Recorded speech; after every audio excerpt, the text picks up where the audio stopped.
Alors, on va partir en Pologne. On continue notre périple où on va retrouver Alison Tassin et Gaspard Bunel. Merci beaucoup tous les deux. Pourquoi ? Parce que c'est une visite dans ce contexte, et on vous en parle toujours, qui fait du bien et qui place la Pologne au centre de l'Europe, mais surtout comme vigie vis-à-vis de la Russie, cette Russie de Poutine, cette Russie menaçante. Donald Tusk, vous voyez ces images, est arrivé ce matin à Nancy, reçu par Emmanuel Macron, afin de sceller un traité d'amitié historique. Une mise en avant des relations entre les deux pays qui n'a rien d'anodin au moment où, à des milliers de kilomètres de là, le président russe fait la guerre et ne cache pas son désir de conquête et de s'en prendre à l'Europe et à l'OTAN. Alison, il y a bien évidemment des images, une volonté de s'afficher, mais il y a une réalité. Plus que jamais, la Pologne apparaît comme le bouclier de l'Europe. Oui, tout à fait. Et l'idée aujourd'hui pour Emmanuel Macron, c'est de sceller, vous l'avez dit, un traité d'amitié, mais aussi de coopération, un peu à l'image de ce qu'il a fait avec l'Italie et l'Espagne. Mais évidemment, la Pologne, frontalière de l'Ukraine, a évidemment peur d'une extension du conflit. Et donc aujourd'hui, eh bien, ce traité aura une importance double. Alors sur le fond, ça devrait être un traité autour de la sécurité, de la défense, mais aussi de l'énergie. Ce matin, Donald Tusk, avant de rejoindre Nancy, a évoqué quelques idées, quelques pistes de ce traité, avec notamment l'idée et l'envie d'une clause de soutien réciproque en cas d'agression. Ça serait important. Et puis aussi, il a mis en avant l'envie d'être couvert par ce parapluie nucléaire français. Emmanuel Macron a déjà en partie ce matin répondu à cette question. Écoutez. Avec le Premier ministre Donald Tusk, c'est ce à quoi nous allons œuvrer, essayer d'obtenir cette paix durable pour l'Ukraine et pour toute l'Europe et pour nos deux pays. De toute façon, la dissuasion nucléaire française a une composante européenne. Et dans ce traité, c'est une solidarité encore plus forte que nous scellons qui permet de rendre opérationnel ce qu'il y a déjà dans l'article 5 de l'OTAN ou le traité de l'Union européenne. Un traité et des contours qui sont en train d'être discutés ici autour de cette magnifique place Stanislas. Ce sont des garanties mutuelles que veulent s'assurer les deux pays. Et puis aussi, il y a une question d'équipement pour la Pologne qui est en train de rechercher éventuellement des sous-marins ou des avions ravitailleurs. Il peut être aussi question de cela lors de ces discussions qui se déroulent ici aujourd'hui à Nancy. Grand merci Alison d'avoir été avec nous et remercie Gaspard Bunel qui est avec vous derrière la caméra. Ça tombe très bien, Alison nous a fait, Laura, la transition. Elle a parlé d'armes et on va voir avec vous que la Pologne est devenue une puissance majeure en Europe. Il y a des gens qui discutent, des gens qui se réunissent et vous allez voir qu'il y a des gens qui font. Et je vais vous montrer des chiffres, d'ailleurs. En 2025, les dépenses de défense de la Pologne devraient atteindre 4,7% de son PIB. C'est beaucoup plus que la France. Regardez, l'Allemagne et le Royaume-Uni qui dépassent chacun légèrement les 2%. C'est aussi, de loin, le taux le plus élevé au sein de l'OTAN, devant même les États-Unis. En 10 ans, le budget militaire de la Pologne est passé de 10 à 35 milliards de dollars, soit plus d'une multiplication par 3. La raison ? Il faut simplement regarder une carte pour la comprendre. La Pologne est frontalière de l'enclave russe de Kaliningrad, ici sur ma carte, reliée à la Biélorussie par le fameux corridor de Suwałki. Une Biélorussie avec qui elle partage également plus de 400 km de frontières directes. Conséquence, le 11 mars 2022, moins d'un mois après l'invasion de l'Ukraine par la Russie, le pays a adopté la loi sur la défense de la nation, prévoyant le doublement de ses forces armées, objectif 300 000 hommes d'ici 2035. Cette loi a aussi donné lieu à des achats massifs. En juillet 2022, plus de 12 milliards de dollars commandés à la Corée du Sud pour la livraison de chars, d'obusiers, d'avions d'attaque et de lance-roquettes. En août 2023, plus de 10 milliards de dollars commandés aux États-Unis pour la livraison de 96 hélicoptères d'attaque Apache. Et ce ne sont pas les seuls contrats conclus ces dernières années. Dans une étude consacrée au réarmement polonais, les chercheurs de l'IFRI écrivaient récemment que même si ces différents objectifs n'étaient qu'à moitié atteints, Varsovie disposerait de capacités aéroterrestres sans égale en Europe, en mesure de faire de la Pologne un acteur militaire incontournable sur le continent d'ici 2035. Laura, on l'a vu, c'est un acteur incontournable. On a même entendu Donald Tusk qui demande une couverture nucléaire à la France. Et pourtant, la Pologne, quand même, de temps en temps, se dit que tous les sacrifices ne sont peut-être pas bons à être pris. Si vous dites cela, Christophe, c'est parce que la Pologne a exclu depuis le début d'envoyer ses hommes en Ukraine. En effet, écoutez le Premier ministre Donald Tusk, c'était en février dernier.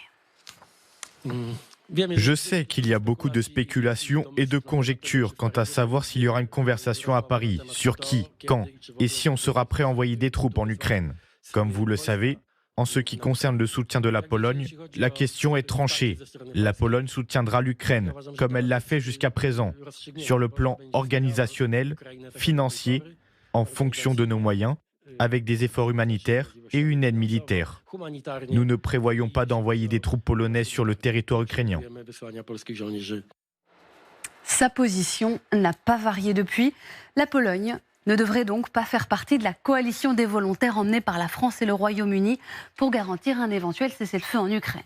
Et la raison invoquée tient là aussi de la géographie. Pour justifier sa position, Donald Tusk a fait savoir que la mission de son pays est de garder sa frontière orientale, qui est aussi, je cite, la frontière de l'OTAN et de l'Union européenne. Merci beaucoup, Laura. On va la garder, cette carte. Votre carte, elle en dit long. Général, pragmatique, lucide, les Polonais. Normalement, encore 2-3 ans de travaux qui se déroulent en ce moment même pour essayer de rendre leurs frontières étanches face à la menace russe. Le chantier est long, oui, Xavier, mais ça montre à quel point... Ça nous rappelle la ligne Maginot, quoi. Bien évidemment, et ça se contourne, on est là pour en témoigner. Mais quand vous avez la Biélorussie et la Russie à vos portes, c'est le moins que l'on puisse dire, on peut comprendre un certain nombre de choses. Oui, la Pologne a quand même une longue tradition d'être envahie, y compris par les Russes, quand même pas l'oublier, et puis du dépeçage aussi de son territoire depuis le XVIIIe siècle, et puis peut-être aussi des alliances qui n'ont pas été respectées en 1939, par exemple. Il faut peut-être le rappeler aussi. La Pologne a subi quand même l'assaut, germano-russe, ne l'oublions pas, alors que la France et la Grande-Bretagne s'étaient engagées à la protéger. L'histoire parfois fait mal. Voilà, il y a ce premier point. Deuxième point. Et il faut s'en rappeler. Je pense que les Polonais se rappellent un peu de tout quand même, parce qu'ils ont quand même beaucoup subi. Maintenant, deuxième point, ils construisent effectivement une grande ligne de défense de plus de 2 milliards d'euros de mémoire, en gros. À l'origine, c'était surtout contre les migrants venant illégaux poussés par le Bélarus. Donc il y avait ça. Oui, c'est l'autre guerre, c'est une des composantes de cette guerre. Dans les actions hybrides dont on parlait un petit peu tout à l'heure. C'est intéressant d'ailleurs, comme c'était très intéressant comme moi je l'ai étudié, j'avoue que c'était pas mal comment ça a été organisé quand même. Maintenant, c'est une parenthèse. Maintenant, il y a quand même l'affectation d'effectifs de la valeur de, je sais plus, 15-18 000 hommes du côté polonais pour assurer la surveillance des lignes de défense, parce que s'il n'y a pas de surveillance d'une ligne de défense, ça ne peut pas fonctionner. Donc voilà, priorité d'abord, protection du territoire national. Maintenant, on peut être quand même un peu surpris de cette position qui vient d'être rappelée, de ne pas déployer des forces polonaises en Ukraine, mais je crois qu'il y a aussi des contentieux entre les Ukrainiens et les Polonais depuis bien longtemps. Voilà. Donc oui, la chose n'est pas simple. Et troisième point, quand même, monter une armée de 300 000 hommes d'ici donc 2030. C'est 2030. Aujourd'hui, l'armée polonaise serait environ à 165 000. Ils envisagent de recruter 20 000 hommes par an. D'un autre côté, les équipements viennent en masse. Il faut aussi des gens pour les armer, pour les équiper, enfin pour les utiliser. Je trouve quand même que c'est des enjeux très ambitieux et que je me pose quand même la question du financement. Alors, visiblement, la Pologne réussit à financer, achète, paye ses contrats, puisqu'ils avaient demandé aussi aux Américains l'implantation de missiles à tête nucléaire sur leur sol. Bon, c'était sous Biden. Biden avait dit non. Trump, visiblement, ne dit pas oui non plus. Et là, on l'a appris, vous avez Donald Tusk qui demande la protection du bouclier nucléaire français. Et ce serait dans l'accord. Non. C'est ce que dit... c'est ce que dit le président. Il dit cet accord nous amènerait à... Oui, mais enfin, ça ne peut pas être écrit noir sur blanc dans l'accord. Évidemment, mais c'est l'ambiguïté stratégique qui prime. C'est ce que dit le bouclier nucléaire français a vocation, pour défendre la France, à pouvoir être utilisé sur tout le territoire européen, en Pologne notamment, en Allemagne notamment. Mais il faut laisser tout ça dans un espèce de flou qui est même plus artistique, qui est vital pour toutes les populations concernées. Mais ça ferait la Pologne avec ce traité de Nancy, c'était un peu une incongruité qu'on n'ait pas de traité de ce type-là avec la Pologne. On a le traité du Quirinal avec l'Italie, on a un traité avec l'Allemagne, je me souviens plus de son nom, mais c'est pas très grave. On a le traité de Barcelone avec l'Espagne. Il était logique qu'on ait. Autre réflexion sur les budgets militaires. On parle tout le temps en pourcentage de PIB. Alors évidemment, ça donne une échelle pour permettre de comparer entre les pays, mais la Pologne a un PIB largement plus faible que celui de la France, qui fait que son budget militaire est de 35 milliards de dollars, alors que c'est 4,5-5% de son PIB. La France, qui n'y consacre que 2,1, je crois, au dernier chiffre, a un budget de 61 milliards, qui est donc quasiment le double du budget militaire polonais. C'est important pour l'Europe d'avoir en pointe ou sur l'un de ses flancs la Pologne. En tout cas, c'est important de bien articuler cette relation franco-polonaise par rapport à d'autres relations bilatérales. Je pense aussi à la relation franco-allemande, parce que le deuxième traité qui avait été conclu au début de la période de Macron, c'était le traité d'Aix-la-Chapelle, qui prévoyait d'ailleurs aussi une clause de défense collective, mais qui était articulée avec l'OTAN. Donc il y a une question de cohérence dans ces engagements. Et effectivement, il faudra regarder exactement comment est libellée cette clause de défense mutuelle. Donc je suppose qu'elle est bien articulée avec... parce qu'aujourd'hui, ce bouclier nucléaire qui existe, il existe au sein de l'OTAN. C'est-à-dire que c'est l'article qui vaut défense collective, c'est l'article 5 de l'OTAN.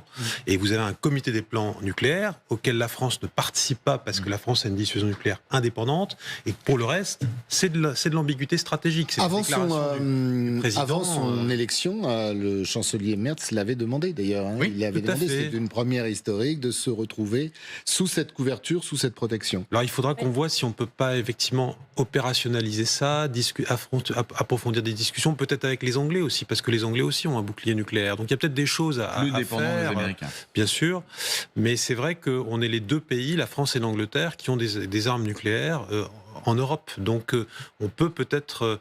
en tout cas, au moins en forme de discours, d'ambiguïté stratégique et peut-être même de discussion un peu plus approfondie d'un point de vue technique, essayer de faire un élément qui va accroître la sécurité de ses partenaires et un peu plus dissuader les Russes de faire n'importe quoi. Voilà, le modèle polonais aujourd'hui, c'est un modèle auquel il faut se référer, que ce soit dans les mots, parfois, dans les gestes bien sûr, dans l'investissement militaire. Ce qu'on voit en fait, c'est que finalement... en Europe, il n'y a que la France qui est complètement indépendante des États-Unis parce que l'architecture d'une défense nucléaire du Royaume-Uni est quand même couplée à celle des États-Unis. Et donc, en fait, ce que Trump a réussi, c'est que finalement, l'Allemagne et la Pologne, qui étaient les plus pro-américains, plus atlantistes dans l'Union européenne, finalement ont montré l'importance de la France en fait, et de la dissuasion nucléaire française et l'importance d'avoir une Europe autonome en fait, qui ne délègue plus sa sécurité à l'étranger. Et donc c'est là qu'on est aujourd'hui. Et les chiffres polonais, ils expliquent exactement ça. Bon, il y a encore un peu de boulot, on est bien d'accord. Il faudrait que les Polonais achètent européens plutôt que d'acheter américains ou coréens du Sud. Le vrai problème, il est là, c'est l'industrie de défense européenne. Et ça ferait des emplois pour tous les gens qui en ont besoin en Europe. Friedrich Merz, c'est sa volonté. Nancy, oui. Alors Merz, il a quelques problèmes, mais il est en train de revenir sacrément sur ses promesses de campagne, comme tous les politiques. Merci à tous les quatre, c'était passionnant. Merci à vous de nous regarder.